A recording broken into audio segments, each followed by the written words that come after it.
people that you know the name of, people really famous who are sitting on top of the world and desperately unhappy. There's a lot of insecurity in the business, and people who are huge stars can still be massively insecure. If I look at myself and go, oh, I'm sabotaging myself because I'm thinking a certain way about something, that's not a comfortable feeling.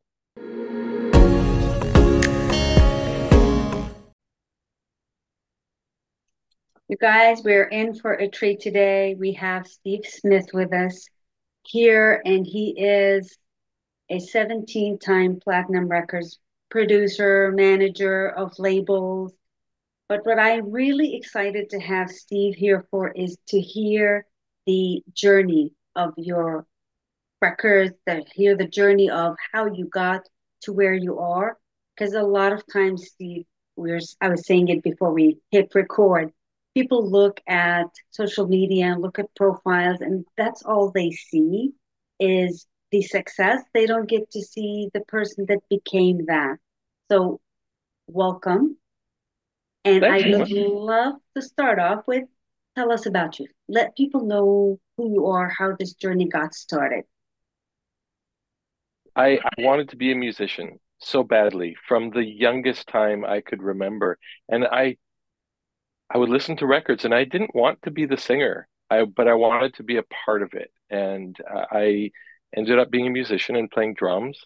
And that led to my discovery of how much I liked the creative part of music, not just the performance part of music. And I started writing songs, pretty terrible ones, I would say, in the beginning. And that that led me on a path to uh, enjoying the creative journey part of music. I was fortunate enough to end up on a team of people that wrote a lot of songs that did very well, that a lot of people enjoyed. And I contributed to those songs, but I certainly didn't do them by myself. And so to extend to where I am now, one of those people is someone that you've had on your podcast previously. And I met Rob Nash in the capacity of a record producer, and we wrote songs together. And he uh, he did really well with us. We, you know, we did well together. Let's put it that way. And we were expecting to do more of that. And then he left the mainstream music industry, and I could not figure out. I asked him, "Are you crazy?" Like when I got to see him, I don't get this. And he said, "Well, I didn't quite have the platform that I wanted, and I'm doing a show, which at that point was just him and a guitar. And he did something where he would go speak to high school students. He'd go to reservations, he'd go to detention centers, and he talked to high school age students about making better choices and about anti-bullying and uh, anti-addiction. And he would touch on suicidal ideation, and somehow he made it not sound corny. And I thought, how on earth did that guy do that? And so I said, I don't I don't know what just happened in that room, but if there's something I can do for you, then I want to be a part of it. And my production partner and I ended up uh, joining up with him again, and we did songs for his charity project, for his speaking engagements for a number of years. And I got very sick I got cancer in 2014, and I not only had a troubling, health challenge, but coming out of that, I would have thought after going through surgery and chemotherapy, I made it to the other side. I'm healthy. I'm good. I would have thought I would have been ecstatic, but I was really almost in crisis about what I would do with my life on the other side of that. And as luck would have it, Rob kind of threw me a lifeline and said, "Would you come out and mix our shows?" they're getting bigger. We need more people involved. And I thought, well, that's not, I'm not really in the live music business anymore, but I would love to do that. That sounds scary. And whenever anything sounds scary, I'm all about that. I really like to do scary things. And I don't mean jump out of airplanes. I haven't done that. But fast forward 5 years after that, and I work with Rob every day now. I still get to do music. It's brought a lot of it's I have a great sense of purpose now, and there's some big whys for me about why I'm here. And there's the grand why of the organization, but I it helps me out with some of my own whys. So musician, producing music, and now being a part of the team and working with Rob and getting to use music as a tool that still feels amazing to me, like to be still doing music in a way that is maybe a little bit more meaningful than what I had done, even though I enjoyed my career as a record producer. Steve, you touched a chord in my heart when you started to speak about your journey and going through the health issues and going through cancer. I've been through that journey with one of my sisters, um, and it does change you. It So changes you. it changes you. And what I'd really like to hit on, and if through this podcast we could teach someone, help them open up their eyes in their journey before they hit some kind of a roadblock, a health issue, or something else, what really altered for you to now look for something that is meaningful, something that is more than simply producing records and managing labels? What was that? Can you describe that? And why Yeah, he was your lifeline? I wish I had a more clear answer on, you know, do you have to hit rock bottom before you come up from that? And we can certainly learn from other people's um, experiences. And so I will try and do that. For me, it maybe it came in a time of my life where I was starting to look for that anyway, because I had young kids and the record business, writing songs and producing records is very glamorous and very exciting. But that's the tip of the iceberg. It's a real pressure cooker when you're involved in the business. And the pressure to write commercially successful songs is very, very high. And so the intensity tends to take a toll on people. And that's why you don't see a lot of people my age making hit records. I think there's a creative part of it. I think there's an energy of being involved or being in touch with what young people are feeling and saying, because the truth is pop, whether it's hip hop or country, but popular pop music really has to have a cultural relevance to it. So we could circle around to that, but the the feeling that I hadn't contributed was strong for me. And as I got a second chance, and I hope that somebody else doesn't wait to get that root of an awakening, I felt like when all was said and done, I wanted, as corny as it may sound, I wanted to contribute something. I wanted to leave it better than I found it. And I didn't have an immediate way to do that. At least nothing. I mean, I can sit in a recording studio. You can give me a blank sheet of paper, and with my team, with the people I work with, out comes a song that you can listen to in your headphones or hear on Spotify. So the the prompting, as Rob would put it, the prompting to do something and not see myself as a failure to contribute something meaningful was very, very. strong. And the way that Rob threw me a lifeline was to be able to be involved in him and to be able to do the things that I do well and do it for something good, because I I didn't necessarily have another way to contribute, at least not one that occurred to me. And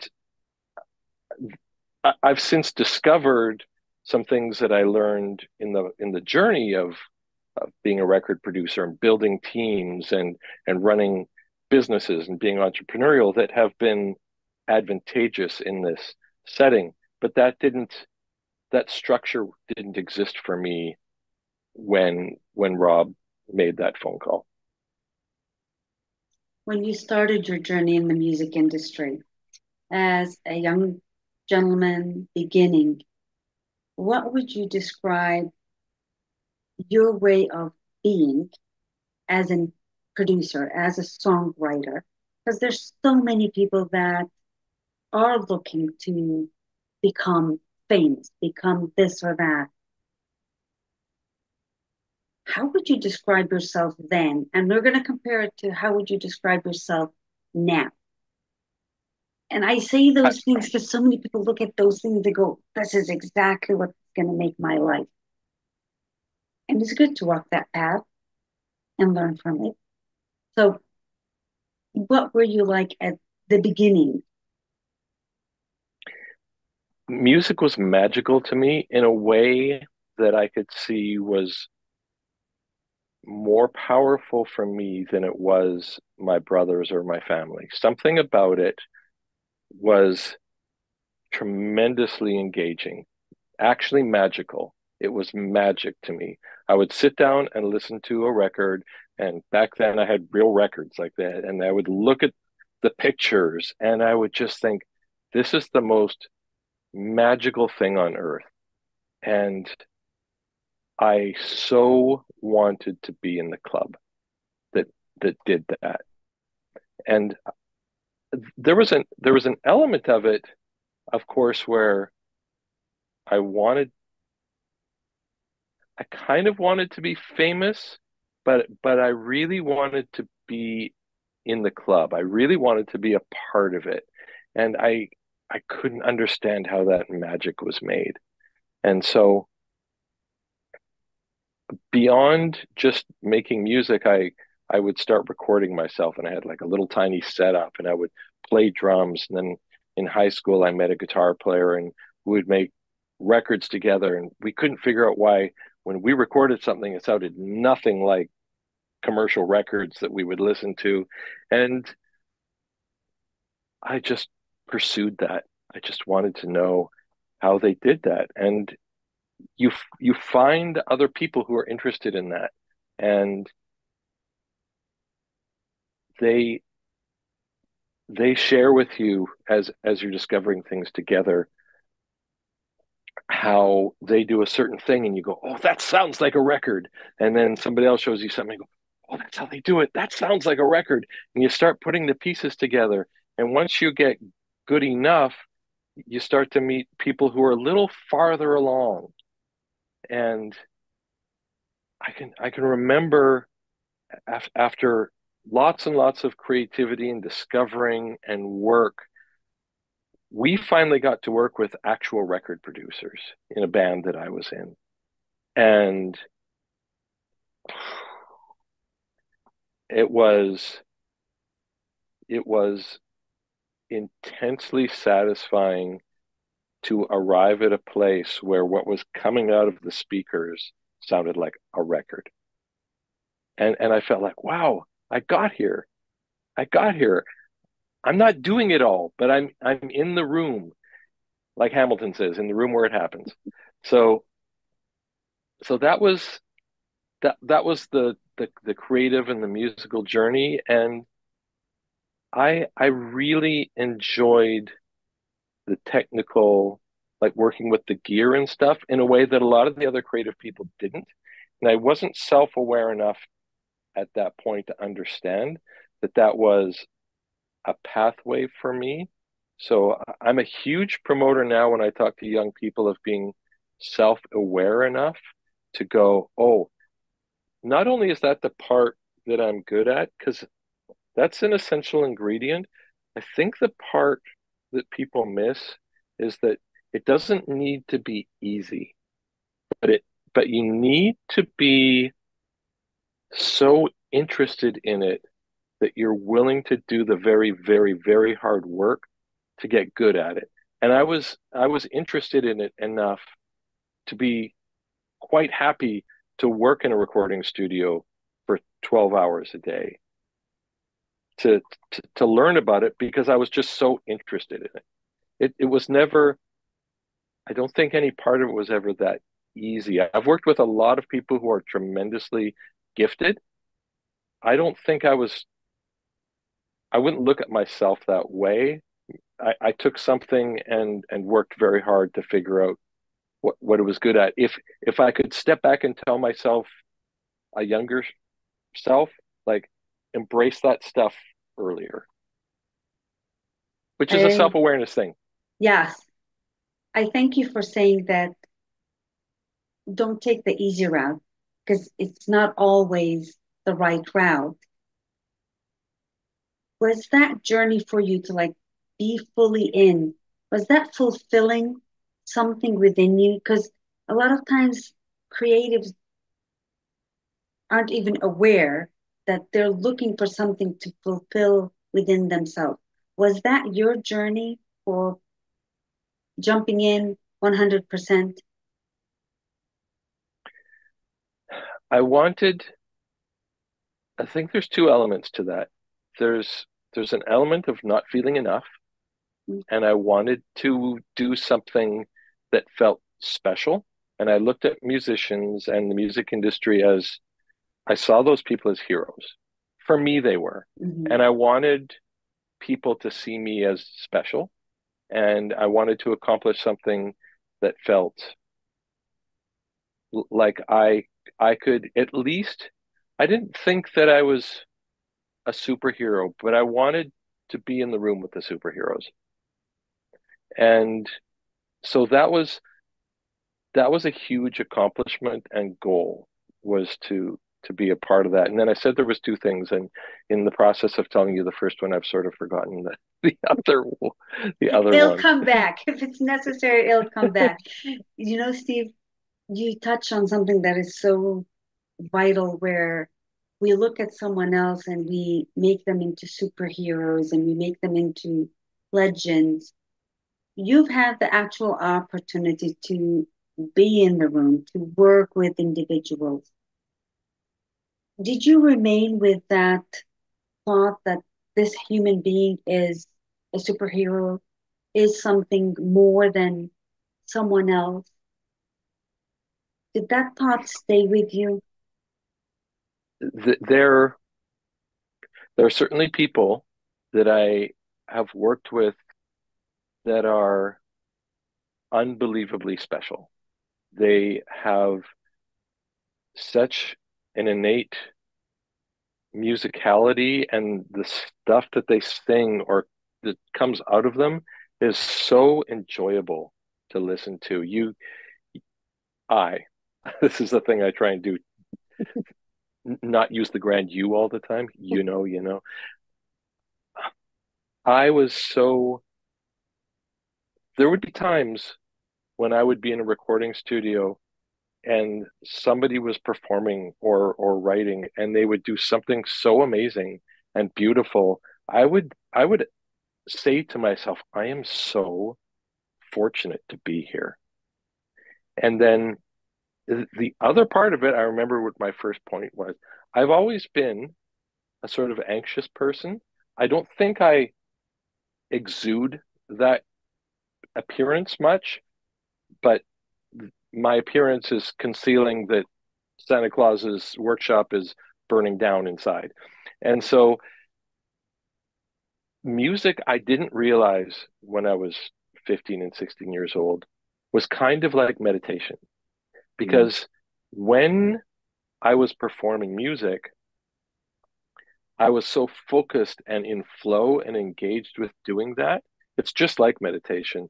And I wasn't thinking anymore about the math test that was coming tomorrow, or the other stuff in my life, or how am I going to make money when I grow up, or what's my job going to be. None of that stuff was going through my head when I was playing music. And as I produced more and actually performed less, it took some time, but it dawned on me like my mental health isn't as robust as when I was playing 3 or 4 hours a day. You touched on So two things that are gigantic for people to understand is the not enough, feeling not enough, and the anxiousness that goes within. Because even as young individuals to adulthood, a lot of people still struggle with those things. I'm still working on it. And that's the truth. We continue to work on it. But you also said that finding something that you were passionate about, that really meant something to you, and dedicating your time and energy into becoming the greatest you can be in that helped reduce some of it, took you down the path of being able to work with legends and being in rooms that made you who you are today. I'd love to know, because you also taught for a period of time, how was that different? And what were you feeling when you walked in to teach somebody else to become a better engineer, a better mixer, a better business person? I I love having discussions with young people. I think it's very important for different generations to connect, and I feel like it keeps me young in a way and in touch. And I love engaging with young people and hearing what they think. And I love sharing with them. I see myself in young people that are trying to do what I'm doing, and I hope that I can give them advice that I have had some special relationships in my life, like people have been generous with information, and that's been very helpful. I didn't understand the power of mentorship when I started, and so I try to help young people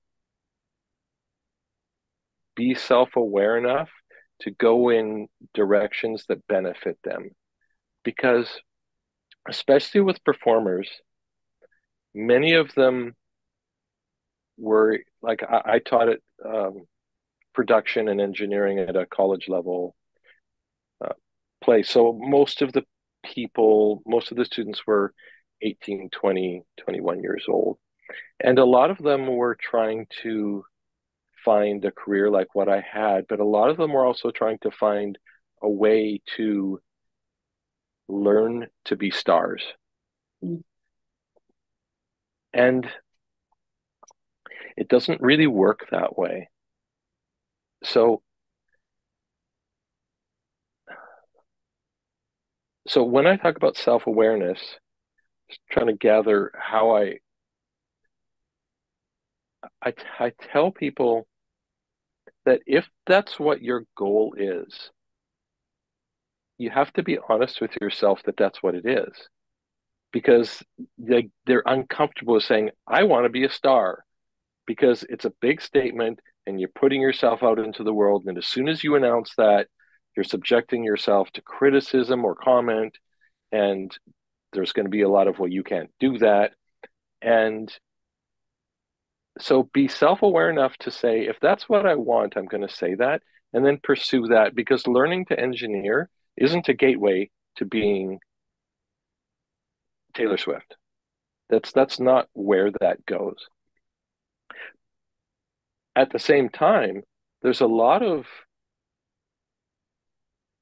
roles in the music business, and everybody misses the word business in the term music business. And you can you can be involved and have a role and have a legitimate, successful career. There's all kinds of areas, and you don't need to be in the band if that's not where you want to go with it. And there's different skills with the caveat that every person that I know in this business, because this business is maybe a little bit different, every person that I know that is successful in the music business is not only good at the thing, but they're also good at interpersonal because this business is very, all life is, but this business in particular is very network driven. And you have to be able to network with people. And I was terrible at that for the first 10 years of my career. I didn't understand what it meant. I was transactional and I would meet people with the purpose of getting something from them. Thank you for saying that. I was actually going to ask you that because a lot of times when people think of networking, they believe that it's go out and you exchange cards and it's all about you. And you forget about that individual that's in front of you that has something to offer and is wonderful to get to know. How did you begin to alter that to become a better networker and to become a better producer, really? I had the good sense to realize that I was doing a terrible job networking. And and I would go to these events. And once I broke through to a certain point in the record business, I would I would our publisher, yeah, I got a publishing deal and stuff started being in the real world of that. And I would go into these events where like famous people were and people who were famous in my industry, not necessarily famous to the public, but publishers, famous writers, famous producers. And I would be so, I don't know how to talk to these people. I don't know what to say. I'd be so scared. And then the only thing I could think to do was try and be cool like them because I figured they must be cool. So I'll go and tell them how cool I am and how much cool stuff I've got going on. And of course, they knew I didn't have anything really special going on. And then I would try and get something from them, like, hey, we could work together and that would be awesome for you. Like, it makes no sense. So I started to get a sense that the people who I started working with long term who were really talented were becoming friends. We kind of broke past that. And it sort of dawned on me slowly over time that networking was making friends. And that's how I approach it completely now. And then I read a book, How to Win Friends and Influence People, which is I feel like one of the most poorly titled books of all time because it sounds so manipulative. And there's a number of core concepts in there, but probably the one that you can or that I took from it was that it's fun and enjoyable and pleasurable to take a sincere interest in somebody, and then that's how friendships come. And if you put some care into that relationship, if you take an interest, that person actually is interesting. You'll discover interesting things about them and they'll share with you. And that's how I go about it. And I don't approach networking as networking. I try and go make friends with no expectation that there will be something in it for me. But what happens is people like to do business with their friends. And you end up in a network. I've ended up in a network where there are so many people that I feel like if I picked up the phone and gave them a call and asked for a favor, they'd be happy to do it. And this when I get the phone call, I'm happy to help too. Thank you for that beautiful explanation for a lot of individuals to really pay attention, to go out there and make friends and be a friend. Because that, Be a well, friend.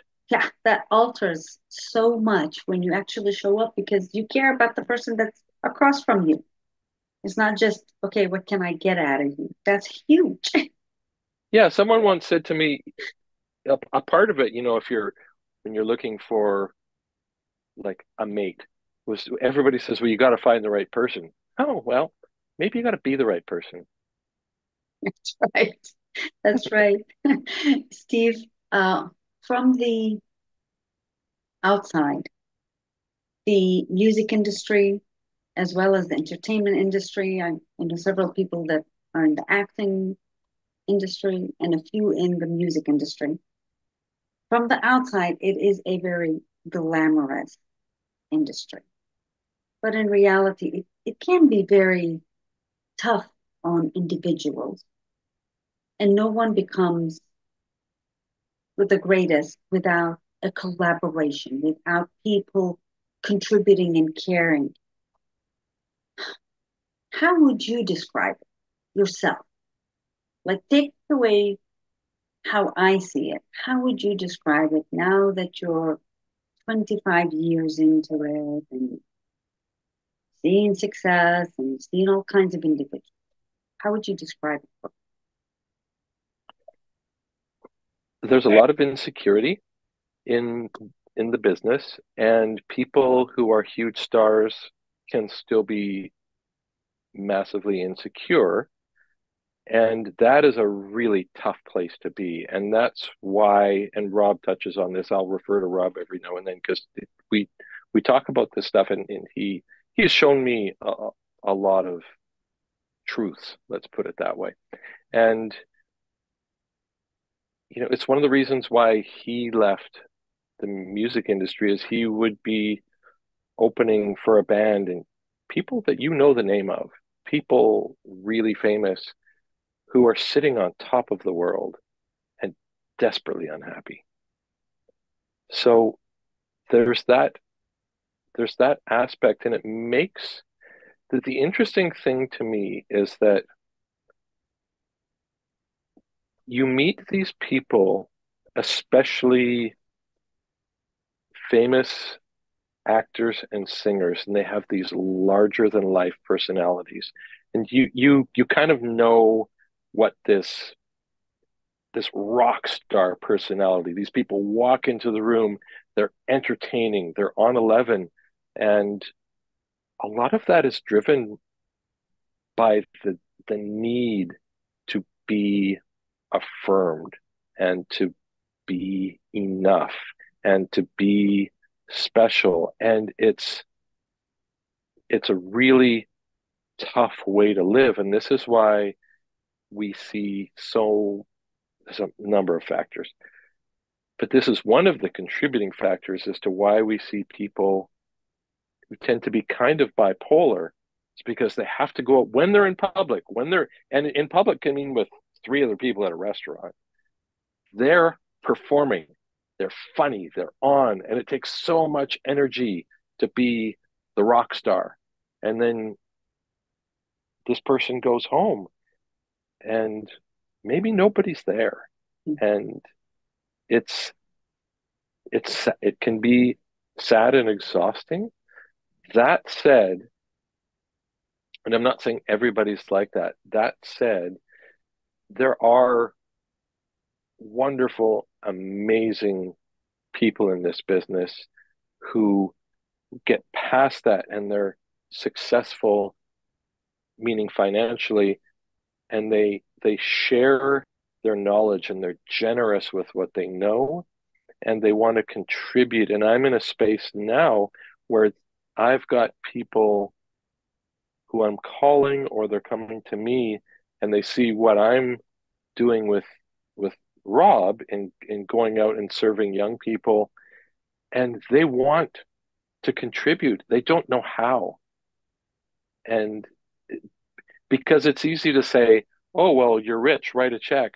But that'd be great. We would take that money and do something wonderful with it.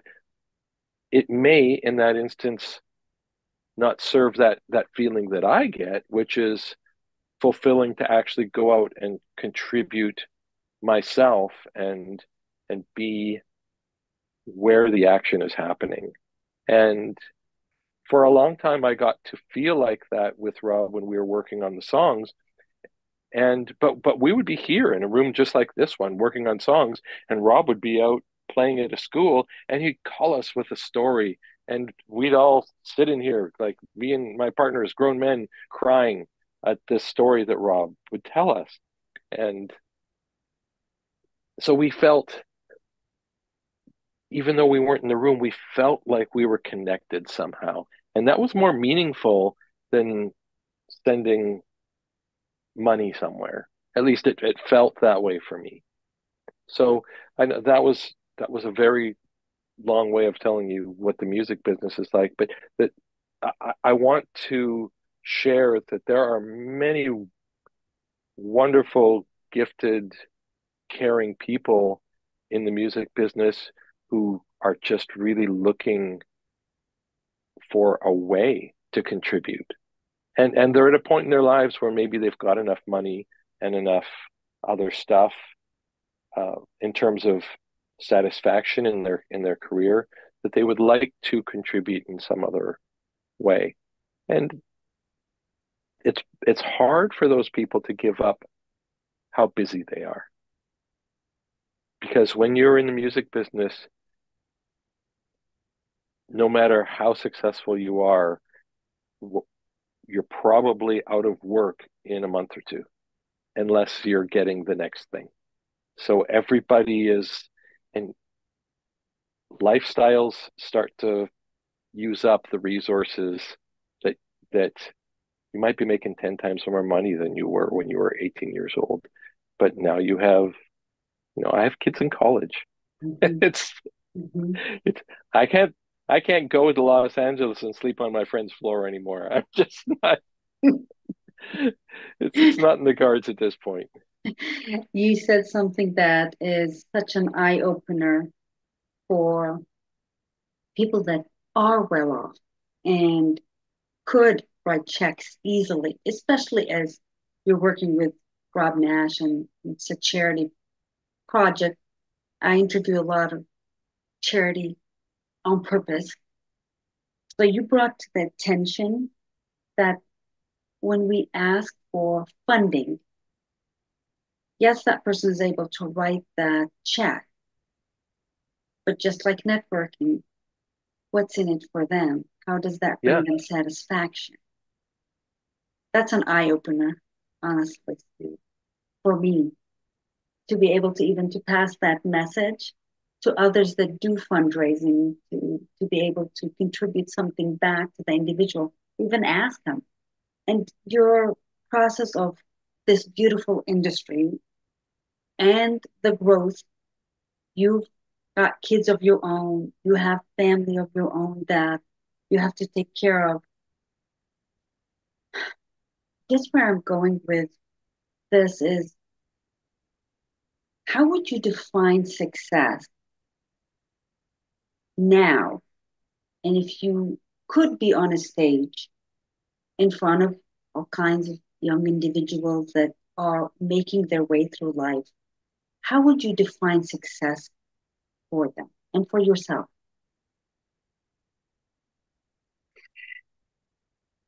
well, I'll I'll lean on something that Rob talks about because I don't think there's a better way to say it, and that is that significance is a step past success. And I I'm not a superstar producer, but I did pretty well. And I enjoyed that very much.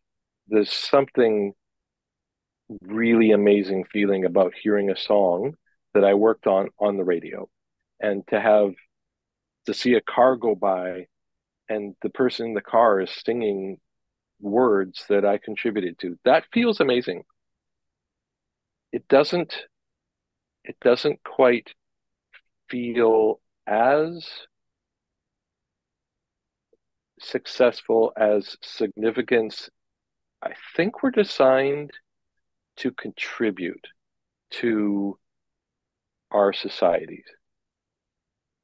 I think it's built in, and I think it's part of the success of humankind that's in us. And so that's the feeling that I'm after.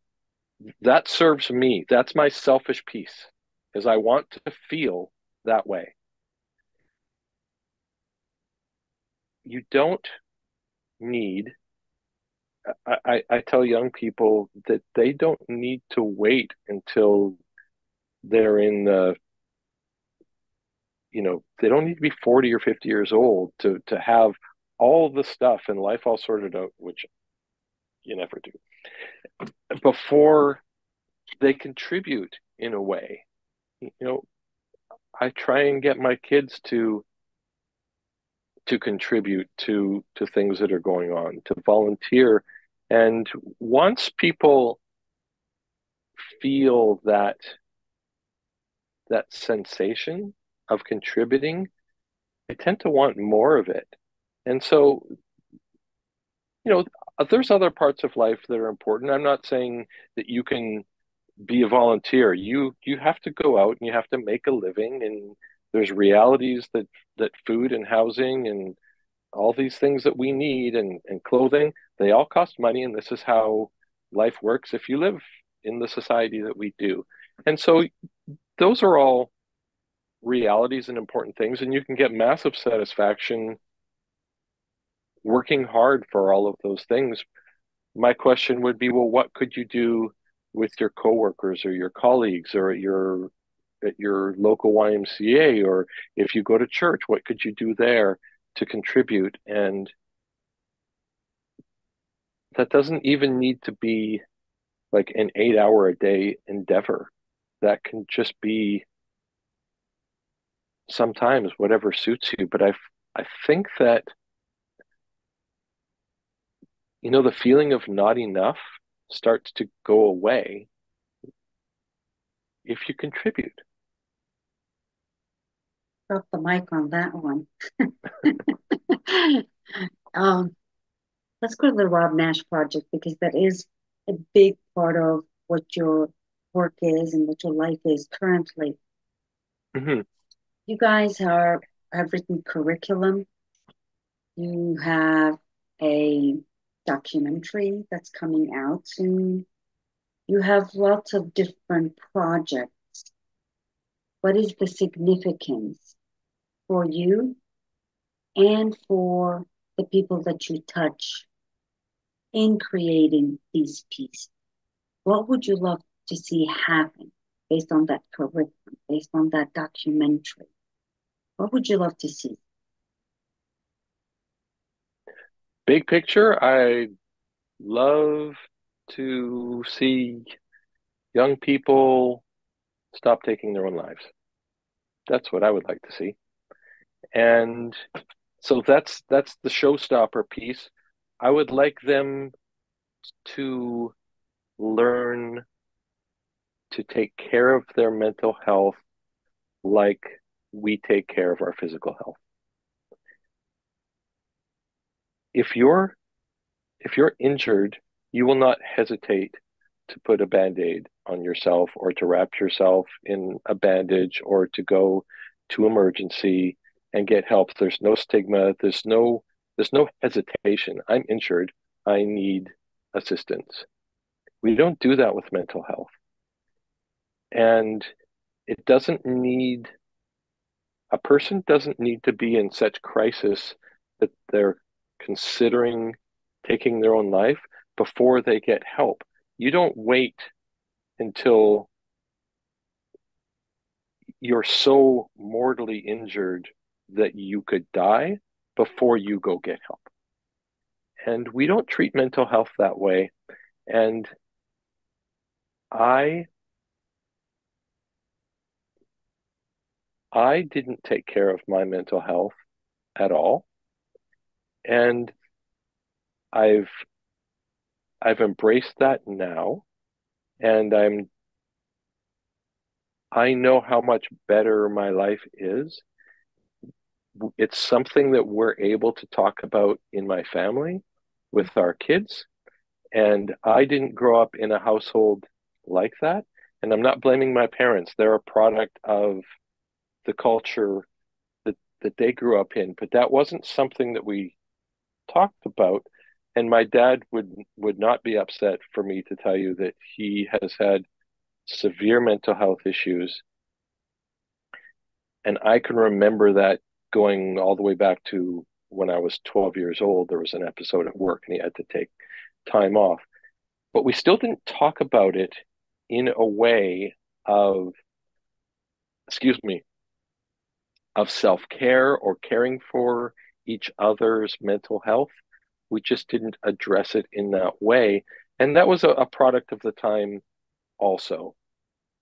Mental health, I don't think was well understood, and it was stigmatized, and he would want to know, like, he wouldn't go somewhere and, what did you tell them?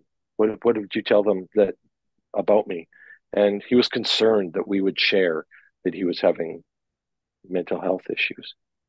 And so that's what I would love to see, is that all of the things that we're doing have affect change. And I don't expect that we're the sole problem solver in the world, but we can certainly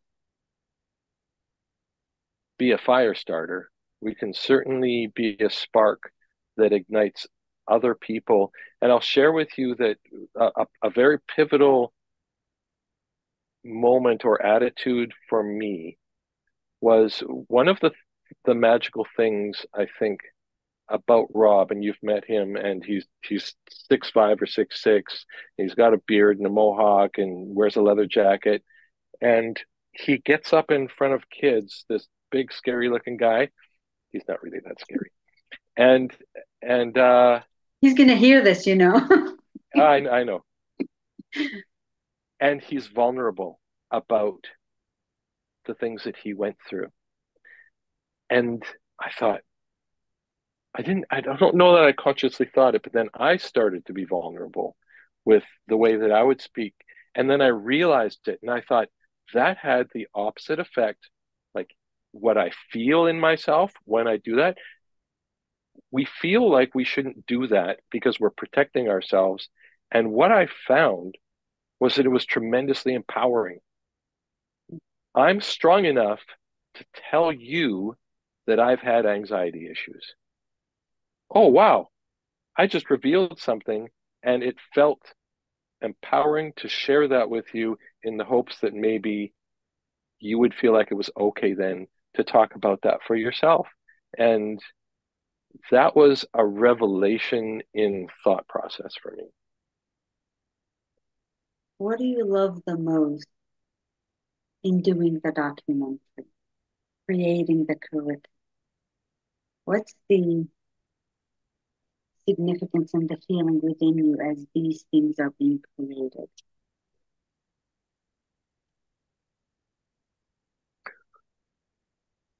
I I love the creative process for the end result very much. I like the starting, as I said earlier, with a blank piece of paper and coming out with something on the other side that didn't exist before. And I like the collaborative process. And I've grown to, as a record producer, as a young record producer, watching more accomplished record producers as I progressed, I started to understand how they would facilitate, and sometimes invisibly facilitate, the process of bringing out the best ideas and the best efforts of people. And sometimes that could be overt, but sometimes there's a way to just create the environment where people put their best forward. And I don't want that to sound manipulative. It's more like creating a situation where people can really bring out the best in themselves. And that's for a long time now for me been a part of it's just fascinating to me that the craft of creating that environment for people. There are record producers who are the process of being in a recording studio can be quite intimidating. And people feel and money is being spent every moment that you're there. And there's fancy stuff and you're not in an environment and the pressure's on. And there are people like me who forget I'm sitting in a recording studio. I worked in a fancy recording studio every day for 10 years. And I would forget that that was an unusual environment for people. And I would, I worked with some more learned folks who were able to take the pomp and circumstance out of it and facilitate. And I would think to myself, how are they doing that? They're making these young people, these creative people feel like, and then somebody said something, that person makes me feel like I deserve to be there. Mm. And I thought, oh, how does that person do that? And I started paying attention to the interactions and how what kind of language they would use and how they would draw the best out of people. And I thought, that is magic. Like that is so special. And so I started to really think about how to facilitate that kind of feeling and that kind of environment. And so I think that for me, as I said earlier in our conversation, there's pieces that I took from that experience and use them now. And I find it an ongoing fascination. Like, how do we get people working together to create to create the curriculum or the documentary or the record that we made and the experience and not only the experience for the kids, like all the people that we interact with, like how do we do that? And I'm not saying I create that on my own, that the team creates that, but the way that we treat each other and talk to each other,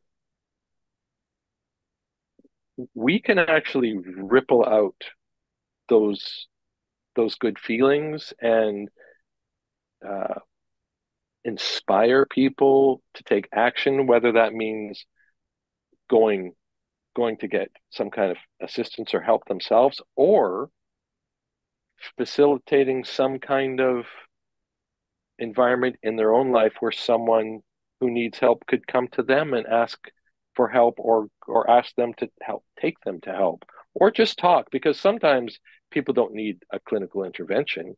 Sometimes they just need to talk.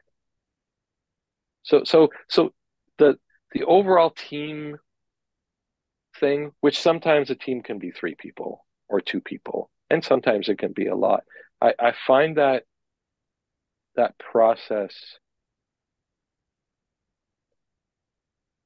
really triggers my muse. Mm. And I endeavor to be one of those people who I look up to who can create that environment for other people. What I grabbed out of that, Steve, is a lot more collaboration Mm-hmm. and a lot more humanizing and seeing the person that's on the other pieces of the project as a person and treating them with respect, with kindness, for Yeah. the it's better word. Is that how you create that environment? Because you're conscious about it. You're But conscious of making that happen. I had I have had a few revelations in the process of letting people express themselves, letting people be human. And because I'm coming from a place of creating music and art, artists often have very good instincts, even if they don't know how to realize that in a tangible way, like making a record or something like that. And so I realized two things. One is if you just let them have the freedom to put the idea out there, then they be, momentum is very important. So getting that to turn into something that's moving is is really a key piece. And the other thing is that like the craziest idea is often 1 degree away from something brilliant. And so giving enough space, one thing that I encourage in a creative process is to let the ideas unfold. And so instead of saying that's not going to work, saying, and what can we do with that? So almost like an and kind of a conjunction in the whole process, because as soon as it stops, as soon as you shut down the process, then everything comes to a grinding halt and the feeling goes away. And I worked with this very, very successful, very famous songwriter, and he's written songs that you know, I promise you. And whenever the energy would stall, he would just stand up and just start singing anything. And he wasn't a great singer, but he was a great songwriter. He taught me that just being open and letting the ideas out and letting things flow and being ridiculous was completely okay. And I thought, this guy is bananas. And he was. And you just thought, wow, look, and then out of all the craziness, like something would come out that was amazing and special. And everybody would go, oh, what was that? What was that? Grab that thing, grab it. And and I thought, that's magical. Like that is a person who knows how to facilitate that. And so then you get this magical situation where he only needed to contribute that much of an amazing idea or something that was that close to an amazing idea, and somebody else in the room would go, hey, wait, that was almost amazing. What if you did this to it? And everybody would go, oh, that's good. And then the next person goes, but wait, we could go from here to there. Well, it's not just writing songs. Lots of things work that way. So if you can create space and momentum and let ideas flow, then you can come up with really special stuff. And I think that our curriculum, our teachers' resource is special on a couple of levels. It's it's easy to use, and I sound like I'm marketing here, but it's easy to use. Market. It's it's got Rob's storytelling, which is disarming to a young person, to me too. But it's not. Rob never gives you the feeling that he's instructing. Rob's with you, and so he gives you that. And then behind it, there's an educational, a pedagogical basis for what it's doing, but you never feel, at least my sense is, and our intention is that you don't feel like you're being talked to or instructed. And I think that that's an important piece to breaking through. And we always talk about breaking through with a young person, and it's sometimes in a way harder, but that doesn't end when you're 18 years old. Uh, Breaking through to somebody is a difficult thing to do, whether or not we're talking about mental health or otherwise.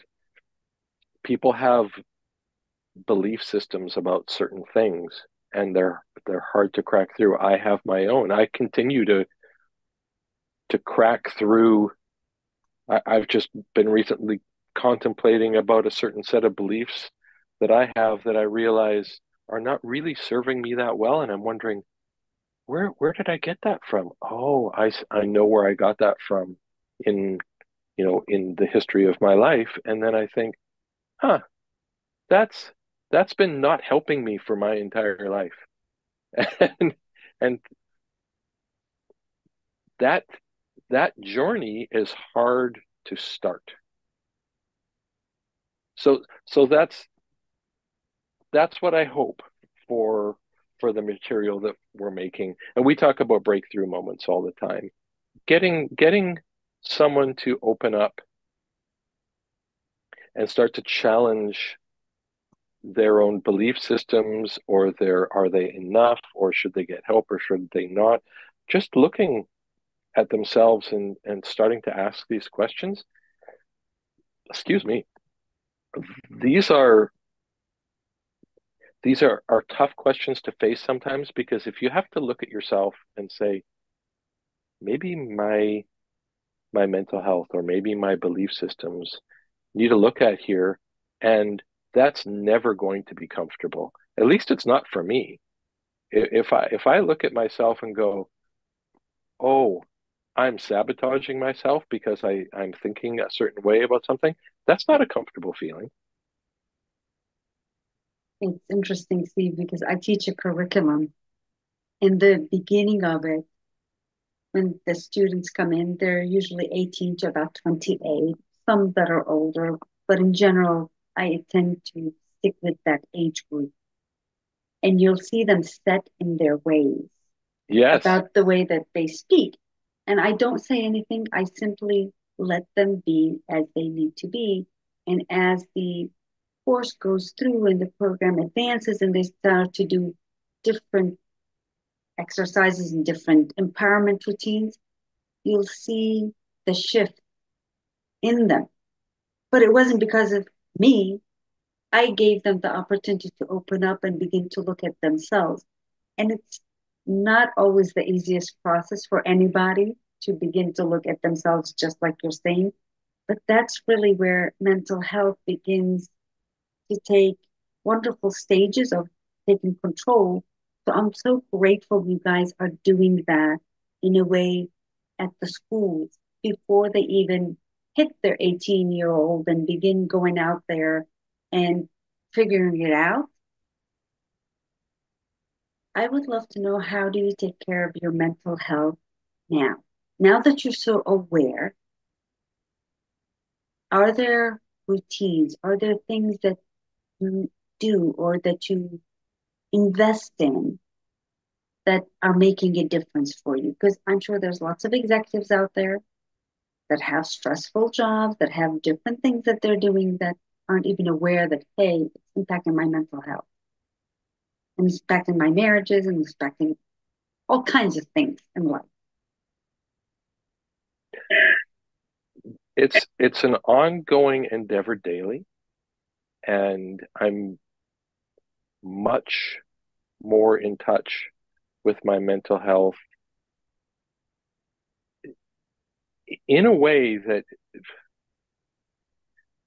looking back at my anxiety issues, and I used to worry about a lot of things, that just seemed normal.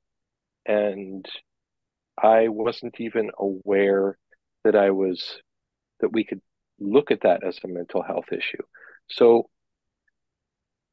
you know, there's there's an ongoing monitoring of my mental health that's happening all the time now. And I don't mean in a hypochondriac way. I mean in a healthy way that you would notice, like, I've just cut my leg. I should do something about that. So I meditate every morning. I've I've done I use guided meditations. I've done a couple of different apps that I use, and that's very important for me. And it's very important for me that I do that every day, because if I wait until I'm approaching some kind of mental health stressful episode, then I begin, and I know this from experience, then I begin to associate the meditation with I'm I'm having stress. I must be under crisis. If I wait, and then those two things go together, and now I'm meditating, so I'm in crisis because I'm meditating. So I have to do it all the time. I had as I was in my mental health recovery after my physical health recovery, I knew that I needed to do something, as I mentioned. But one of the things that I did that was really beneficial was I got a personal and business coach. And in a way, she was sort of a therapist, even though it wasn't therapy, but we talked about all kinds of things, including like my belief systems and how I thought about money and what what how I thought about relationships and what stresses they were in my life. And so I'll circle around to a thing that I've been doing as I've been talking to you. And she got me to look at my language and my self-talk and even the speech that I use when I'm speaking to someone, as I'm speaking to you right now. And one of the things that she got me to do was to stop using the the you person. When we talk, we would say, you know about this, or you know about that, or you know how you feel, and it's, but what she got me to do is change that to I. And that sounds like self-centered, or you're talking about yourself all the time, but what it really is a mechanism to check in with yourself and to be accountable with yourself about what you're really, about what I'm really telling myself. See how I just did that? And I'm still working on it all the time. And it spotlights the things that I'm telling myself without telling myself. Because when you say you out into the world, I'm announcing something to myself included, and somehow it doesn't have the same connection as if I said I. And it's made me much more accountable to myself for the things that I say to other people and to the things that I'm saying to myself and to my self talk. I endeavor, and these are all processes that I have not mastered. I endeavor to not complain, and I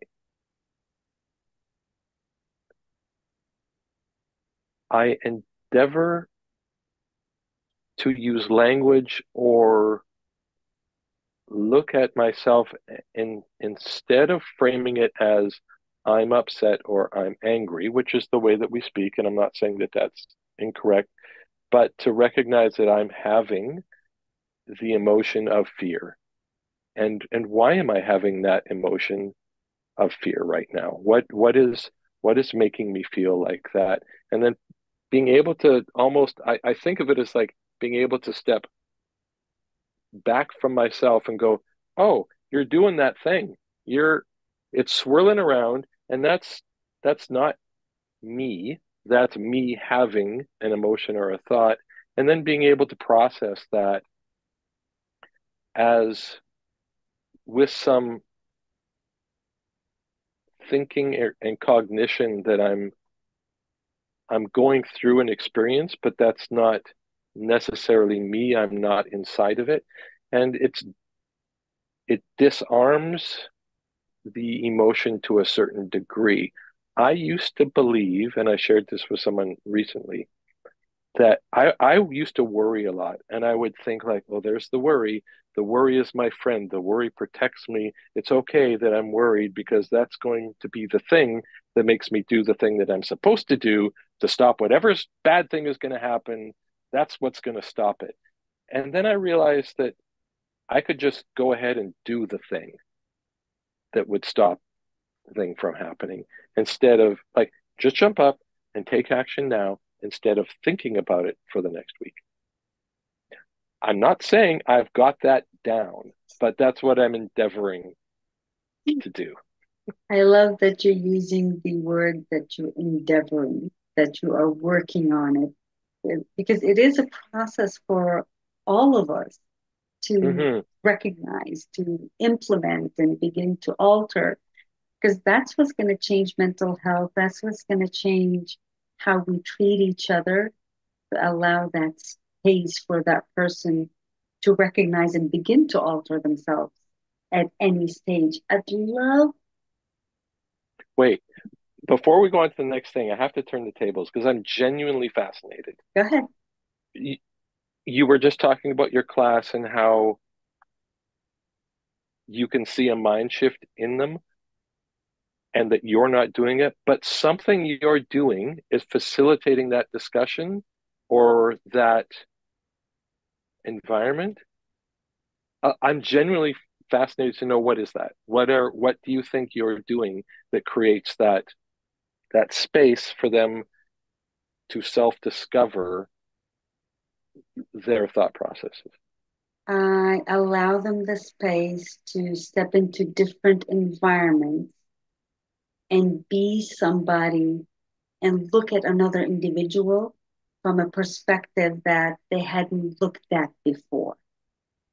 I literally take them to looking at four different individuals from different perspectives so that they can see that they're the people that is, they're the person that is making that judgment. And if they were to open up their perspective and really see, they could tell that they're simply judging, and that could be altered. You get to see the humanity in the other person, even in individuals that you may resent at first. It gives you that little bit of room to go kind of see how that individual is that way and why they started to do the things that they do. Because now you get to experience a little bit of their life, their background, their thing. So it's giving them that opportunity to look at different angles, and then they're starting to process within themselves how they show up, how are they contributing, how are they being.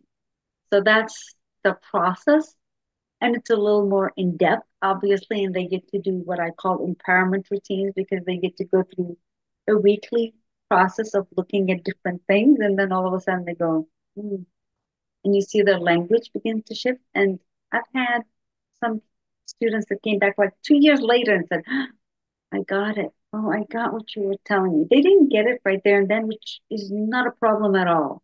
It's actually wonderful because it was still in there and it still gave them that space to look at, including their language, Steve, just like your coach gave you that ability to look at a perspective that you didn't see before, that your language is impacting how you're processing your thoughts and how you're showing up. So that's a part of it.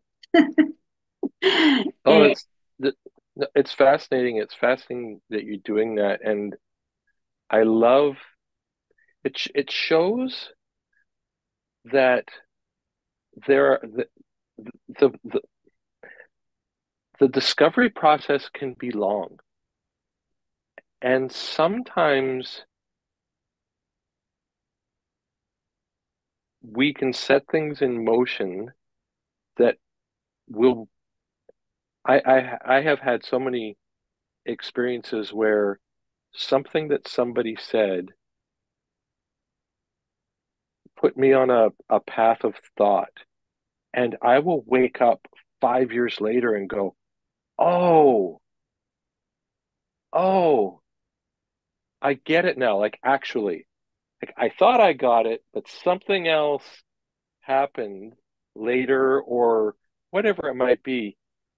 And you almost feel yourself like internally get it. Like, oh, I see now. That's that's wonderful that you can create that kind of experience for people. We would have, it sounds almost trite to say, but we would have such a happier society if people started embracing the the, the differences and understanding, Belief systems is a hard one.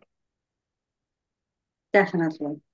That was part of my journey of even going to creating a curriculum and teaching the curriculum, to go to that space of finding kinder human beings, finding people that are more respectful of each other and more loving and to see each other. That was my whole journey. And it has to do, obviously, with my background and my growing up and going through a war and all of that.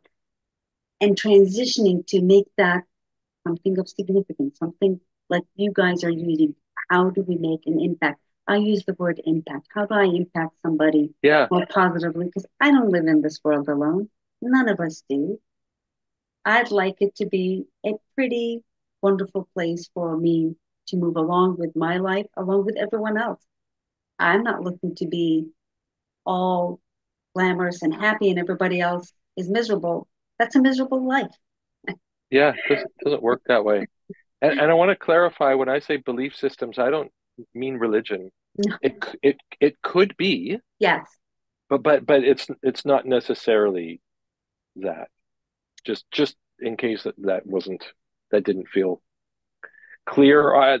That's an important. Thank you for that I clarification just because want to you're make right. that point. Correct. You're right. Some people will think it's about religion or something else. Before we go to the next couple of questions, what is the best way for people to connect with? I think probably Instagram is the best way for people to connect with me. I I rarely look at Facebook because my kids tell me it's for old people, and I might not be 25 years old, but I like to pretend I am. So at Steve underscore in underscore the underscore mix, Steve in the mix, And I'll which make is a sure to play put it on in. I mix records, but in the mix means like networking. So it's kind of a Nice. play on that. I'll make sure Yeah. to put that into the wording under the different podcasts so they can actually see it. Steve, how much of anxiety do you believe was was attached to shame? Lots. Is it still? Like now you're more open and you can share things. And I'm attempting to make that distinction is where people feel shame because they think somebody's going to look at them in a certain way or is going to judge them. I can't say that I've examined that relationship within myself to the extent that I could give you a really good answer, except to say that in my family, coming from both sides, what how we appeared in public, and I don't mean were we wearing fancy clothes, although my mom would want us to wear nice shoes, was important. And so appearing to be the good, upstanding, honest, good work ethic family was important, that we imparted that, and those are all good values. But the appearance of that was important. And so not going into public and showing any kind of being wrong wasn't something that was good. Making mistakes wasn't something that was good. It's limiting because as a young musician, I didn't go out and try and get gigs working until I felt like I was ready. And my version of ready was I sounded like the people who were playing on the records that I was buying. And I arrived on the scene and realized, oh, I could have been here for 5 years already. And so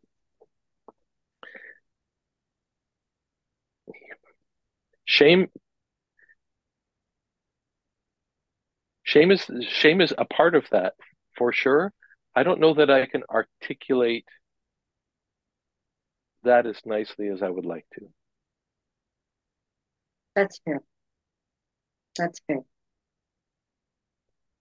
If I put you right now in front of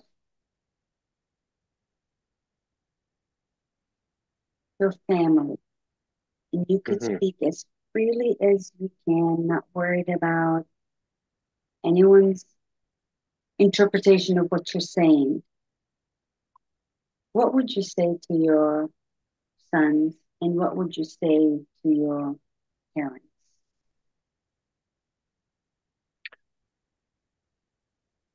I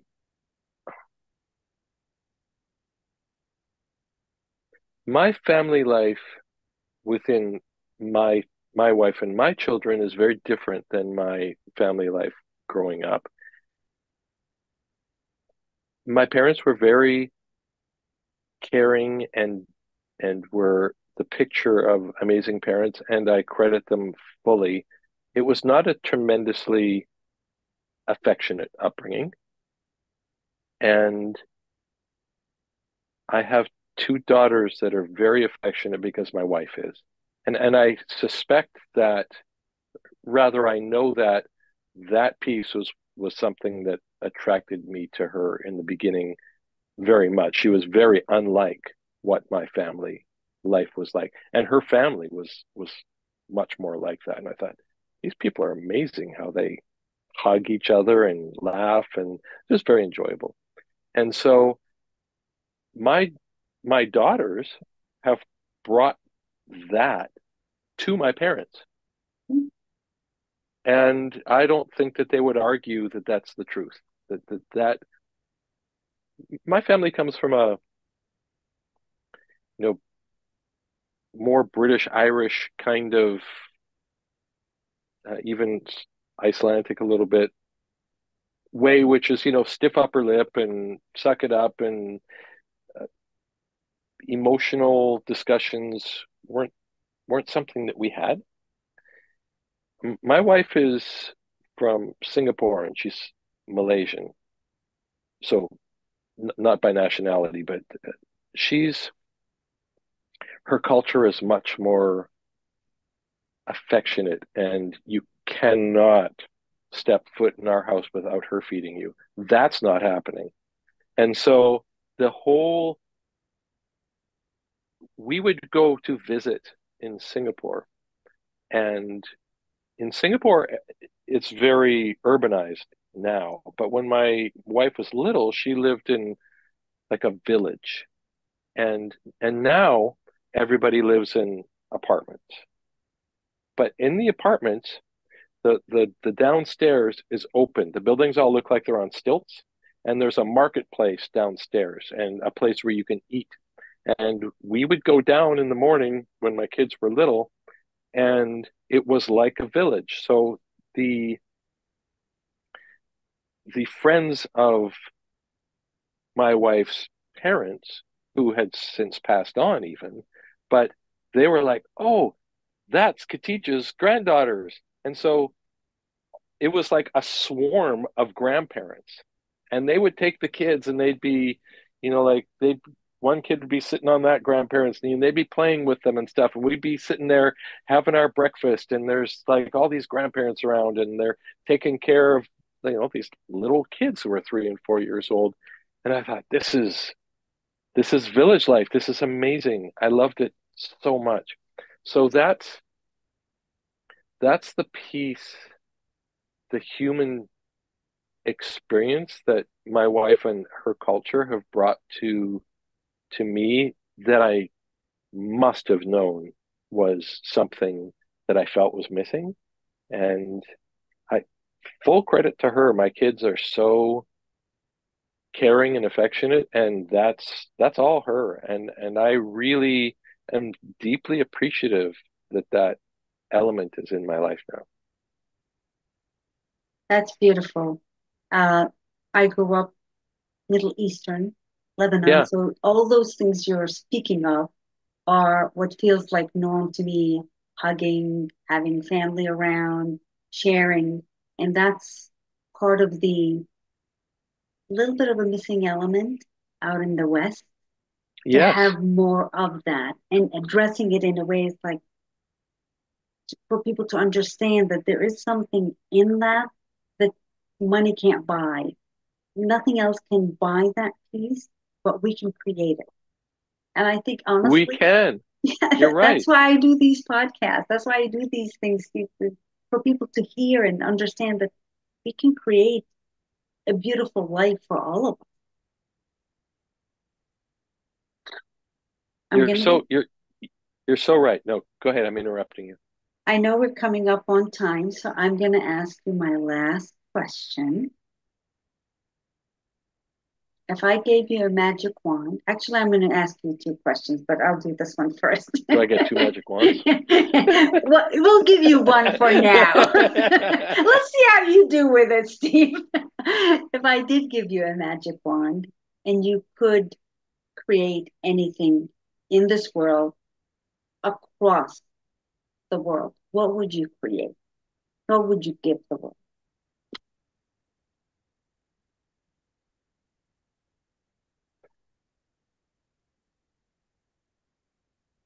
This is based on my own experience because I've traveled a lot as a musician. I would wave my magic wand, and it would be so trite to say world peace.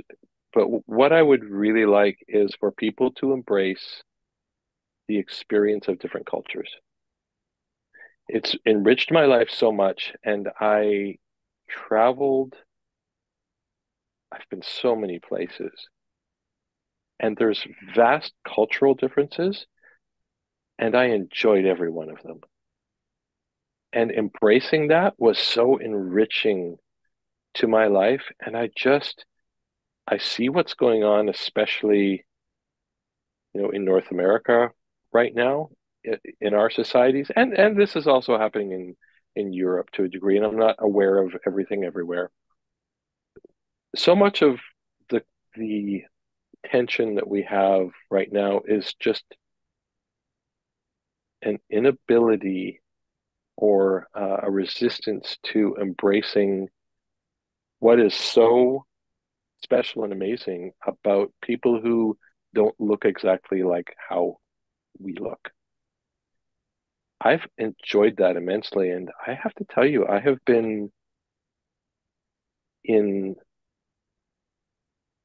places in this world where the welcome has been so warm, and I've had experiences that I wouldn't trade for anything. Just being with people that weren't experiences that I would have had if I was at home. And my worldview is well informed by those experiences, and I'm grateful for that. That's beautiful. That's genuinely beautiful. And if I could bring that, I will have the wand and I will do the same thing with you. I will use my wand to do the same thing.